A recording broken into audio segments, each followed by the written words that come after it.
తాకట్లో ఉన్న మీ బంగారాన్ని విడిపించి ఆ రోజు ఆన్లైన్ రేటుకి కొంటాం. Sharma gold company. నమస్కారం, సుమన్ టీవీకి స్వాగతం. నేను మానస. ఈ రోజు మనతో పాటు ఉన్నారు జ్యోతిష్య రత్న, జ్యోతిష్య చక్ర వైభవ నిపుణ డాక్టర్ రాళ్లపల్లి రవికుమార్ గారు. వారితో మాట్లాడదాం. జూన్ నెల మాసానికి సంబంధించిన మాస ఫలితాల గురించి తెలుసుకుందాం. గురుగారు నమస్కారం అండి. నమస్కారం. గురుగారు, ముందుగా ఈ జూన్ మాసంలో ద్వాదశ రాశులకి సంబంధించి, అంటే నవగ్రహాలు ద్వాదశ రాశుల్లో ఏ ఏ స్థానాల్లో ఉన్నాయో ముందుగా వివరించండి. తప్పకుండా. శరదిందు సమాకారే పరబ్రహ్మ స్వరూపిణి వాసరాపీఠ నిలయే సరస్వతి నమస్తుతే. సుమన్ టీవీ ప్రేక్షకులకి నమస్కారం.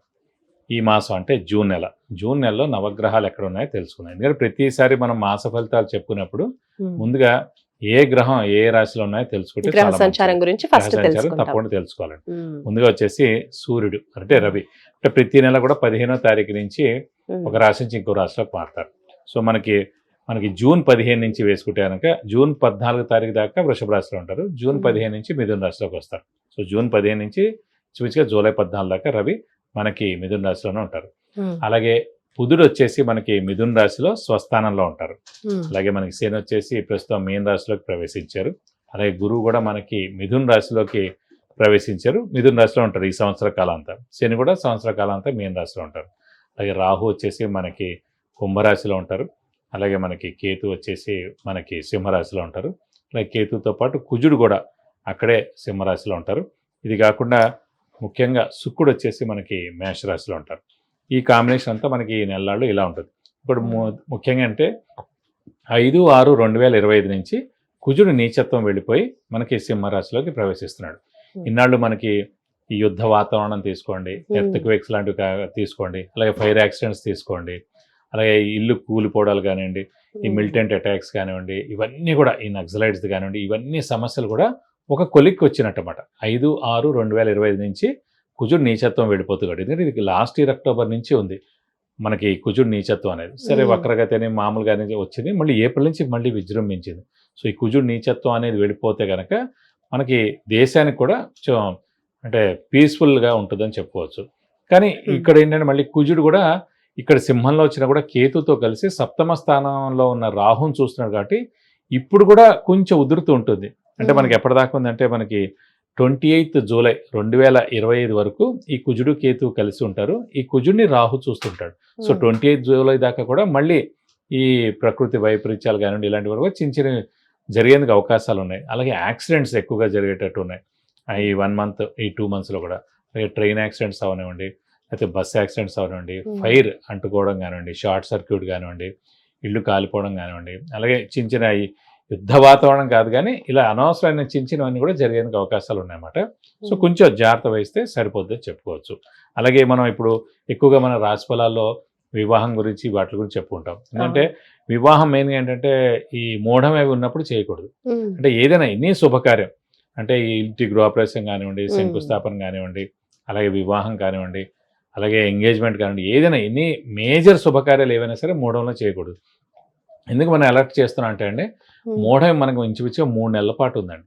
ఫస్ట్ వచ్చేసి ఇప్పుడు 10th జూన్ నుంచి 8th జూలై దాకా మూఢం ఉంది. సో ఈ టైంలో మనం ఏమి అంటే కనీసం పెళ్లి చూపులు కూడా చూడడానికి వీలేదు అనమాట. సో అందుగురించి ఇది మనం వేస్ట్ చేయకూడదు టైం. ఈ ఏడాది గురుబలం బాగా ఉన్న వాళ్ళందరూ కూడా త్వరగా మనం ఫిక్స్ చేసుకుంటే మంచిది. అలాగే మళ్ళీ నవంబర్ 30 నుంచి 13th ఫిబ్రవరి 2026 దాకా అంటే అదొక 75 రోజులు. ఈ 10th జూన్ నుంచి 8th జూలై దాకా తీసుకుంటే 30 రోజులు. చూసి ఓవరాల్గా మనకి 100 రోజులు 105 రోజుల దాకా మూఢమే ఉంటుంది ఈ సంవత్సరం అంతా. కాబట్టి గురుబలం బాగా ఉన్న వాళ్ళ మటుకు గట్టి ప్రయత్నం, మానవ ప్రయత్నం, స్పీడ్గా స్మార్ట్ వర్క్ చేసి ఏదైనా చేసి ఫాస్ట్గా పెళ్లి కుదుర్చుకోవడం అనేది చేసుకుంటే చాలా మంచిది. ముందుగా మేషరాశి గురుగారు, మరి మేషరాశి గురించి తెలుసుకుందాం. ద్వాదశ రాశుల్లో మొదటి రాశి అయినటువంటి మేషరాశి వాళ్ళకి ఈ జూన్ మాసం అంతా కూడా ఏ విధంగా ఉంటుంది, అసలు ఏ విషయాల్లో అనుకూలించబోతోంది, ఏ విషయాల్లో జాగ్రత్తగా ఉండాలంటారు? తప్పకుండా. మేషరాశి అనగానే మనకి అశ్విని 1, 2, 3, 4 పాదాలు, భరణి 1, 2, 3, 4 పాదాలు, కృత్తిక 1 పాదం, ఈ నక్షత్రాల సమూహంతో మనకి మేషరాశిలోకి వస్తుంది. వీరికి ముఖ్యంగా ఏంటంటే ఏలినాటి శని ప్రారంభమైంది, అలాగే గురుబలం తగ్గింది, రాహుకేతుల బలం మటుకు పరిపూర్ణంగా ఉంది. ఎందుకంటే రాహుకేతులు వచ్చేసి మనకి పంచమ స్థానంలో కేతు ఉన్నాడు, లాభస్థానంలో రాహు ఉన్నాడు. సో రాహుకేతుల బలం పరిపూర్ణంగా ఉంది. అలాగే కొంచెం గురుబలం తగ్గింది. అలాగే ఏలినాటి శని ప్రభావం కూడా స్టార్ట్ అయింది. ఎందుకంటే 31st మార్చి నుంచి ఏలినాటి శని స్టార్ట్ అయింది కాబట్టి. ఇంకోటి ముఖ్యంగా ఏంటంటే చెప్పుకునేది మేషరాశికి అధిపతి కుజుడు, ఇక్కడేమో ఏలినాడు శని. కుజుడికి శనికి అస్సలు పడదండి. అందుకే చూడండి 31 మార్చి తర్వాతే మనకి ఈ యుద్ధ వాతావరణం అంతా కూడా బాగా ఎక్కువైంది, మొదలైంది. అవును. చాలా ఎక్కువగా అవడం గల కారణం. అలా అని చెప్పి మేషరాశికి ఇలా అయిందని కాదు, సాధారణంగా మేషరాశిలోనే శని నీచస్థానం అనమాట. కాబట్టి కుజుడికి శనికి అస్సలు పడదన్నమాట. కాబట్టి ఈ ఉధృతి ఎక్కువగా ఉంటుంది. కానీ ఇప్పుడే స్టార్ట్ అయింది కాబట్టి, అది కూడా 12th హౌస్ అంటే మీనరాశిలో ప్రస్తుతం శని ఉన్నాడు కాబట్టి అంత ఉధృతి ప్రస్తుతం లేదు. ఈ 2.5 years అయితే అంత ఉధృతి ఉండదు మేషరాశి వారికి, పర్వాలేదు అనమాట, మధ్యస్థంగా ఉంటుందని చెప్పుకోవచ్చు. అలాగే ప్రస్తుతం ముఖ్యంగా ఏంటంటే ఈ రాశ్యాధిపతి అయిన కుజుడు కూడా మేషరాశికి నీచ స్థానంలో ఉన్నాడు గత ఏప్రిల్ నుంచి. సో అందుకని బాగా కష్టాలు అనుభవిస్తున్నారు. శ్రమ, కాలం, ధనం వ్యర్థం అవుతుంది. అవసరానికి డబ్బులు సమకూరట్లేదు, రావాల్సిన బాకీలు వసూలు అవ్వట్లేదు, షేర్స్, స్పెక్యులేషన్స్ ఇవన్నీ కూడా కలిసి రావట్లేదు. మధ్యవర్తిత్వం కూడా వహించకుండా ఉండడం మంచిది. అలాగే ఎవరికైనా హామీలు ఉండడం అవి కూడా ఉండకుండా ఉండడం మంచిది. ఎందుకంటే కనుక అవన్నీ ఉంటే అనవసరంగా ఇరుక్కుపోవడం ఇవన్నీ కూడా ఉంటాయి.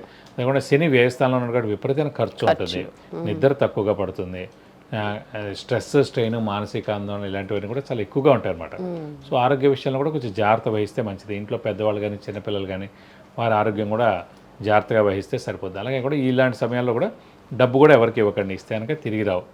ఎందుకంటే ఇప్పుడు కరెక్ట్గా మనకి శని వ్యయస్థానంలో ఉన్నాడు కాబట్టి ఖర్చు స్థానంలో ఉన్నాడు కాబట్టి ఎంత జాగ్రత్త అయినా ఎంత పొదుపురైనా సరే మనం డబ్బులు ఇవ్వక తప్పదు కొంతమంది అడిగినందుకు. సో ప్రతిసారి వస్తూ ఉంటాయి. ఎందుకంటే అప్పుడు శని బలం బాగుంది, గురు బలం బాగుంది కాబట్టి. ఇప్పుడు ప్రస్తుతం ఏంటంటే మనకి లేవు కాబట్టి బలాలు.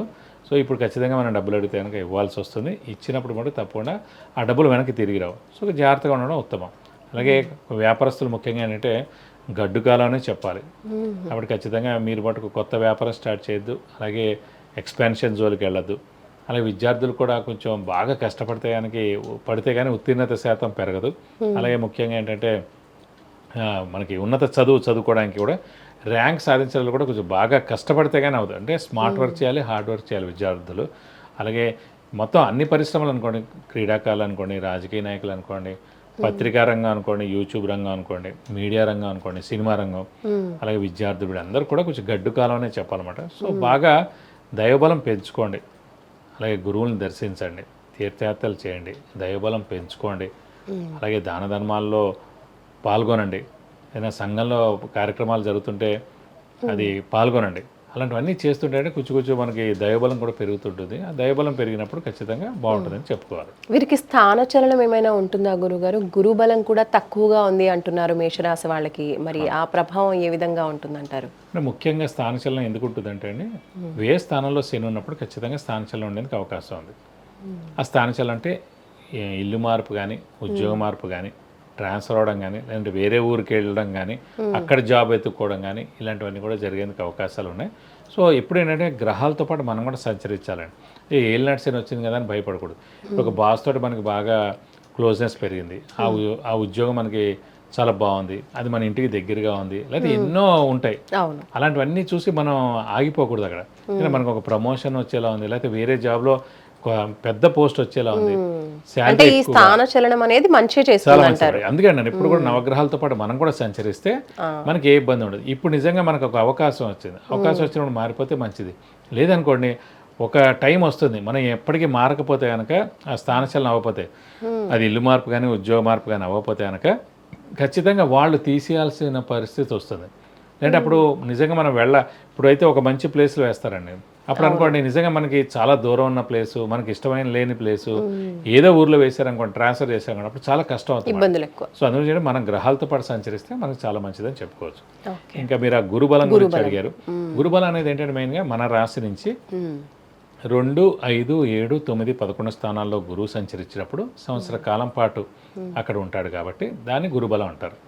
సో ఈ 5 రాశుల్లోనే, అంటే ఈ 5 స్థానాల్లోనే గురువు ప్రవేశించినప్పుడు మన రాశి నుంచి దాన్ని గురుబలం అంటారు. ప్రస్తుతం ఇక్కడ ఏమైందంటే మనకి 3వ స్థానంలో ఉన్నాడు. 3వ స్థానం అంటే ఏంటి? పరాక్రమ స్థానం. అలాగే సోదరులు, అంటే మనకన్నా తమ్ముళ్ళు కానీ చెల్లెలు కానీ స్థానం. సో మనకన్నా తమ్ముళ్ళు కానీ చెల్లెలు కానీ ఎవరైతే ఉన్నారో వాళ్ళకి చాలా బాగుంటుంది. అలాగే కమ్యూనికేషన్ స్కిల్స్, రైటింగ్ స్కిల్స్ కూడా కారకుడు 3rd ప్లేస్ అన్నమాట. సో అవి కూడా చాలా బాగుంటుంది. సువర్ణ అంటే మెయిన్గా బంగారంకి కూడా కారణం గురువు అండి. 3rd హౌస్ కూడా మనకి మెయిన్ కొనే ఐటమ్స్ ఇవన్నీ కూడా అందులోకి వస్తాయి. సో గురువే 3rd హౌస్లో ఉన్నాడు కాబట్టి ఖచ్చితంగా మేషరాశి వారు సువర్ణం కొనేందుకు అవకాశాలు కూడా చాలా ఎక్కువగా ఉన్నాయని చెప్పుకోవచ్చు.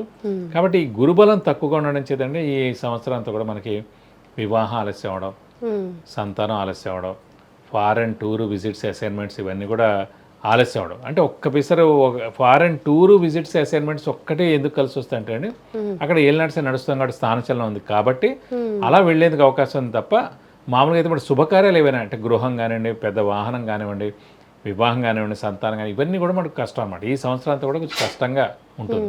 నెక్స్ట్ ఏడాదే పెట్టుకోవాలి తప్ప అంత ఈజీ అయితే కాదు. కాబట్టి గురుబలం తక్కువగా ఉంది కాబట్టి గురుబలం పెంచుకోవడానికి మనం ప్రయత్నిస్తే సరిపోతుంది. గురుబలం పెంచుకోవాలన్నా, ఉన్నటువంటి చిన్న చిన్న సమస్యలు తొలగిపోవాలన్నా ఏ పరిహారాలు పాటించాలంటారు? మనకు ముఖ్యంగా ఏంటంటే గురుబలం తక్కువగా ఉన్నప్పుడు దక్షిణామూర్తిని పూజించడం, అలాగే దత్తాత్రేయ స్వామిని పూజించడం, అలాగే దక్షిణామూర్తి శ్లోకం, దక్షిణామూర్తి అష్టోత్తరం, అలాగే దత్తాత్రేయ స్వామి అష్టోత్తరం రోజు చదువుకుంటే చాలా మంచిది.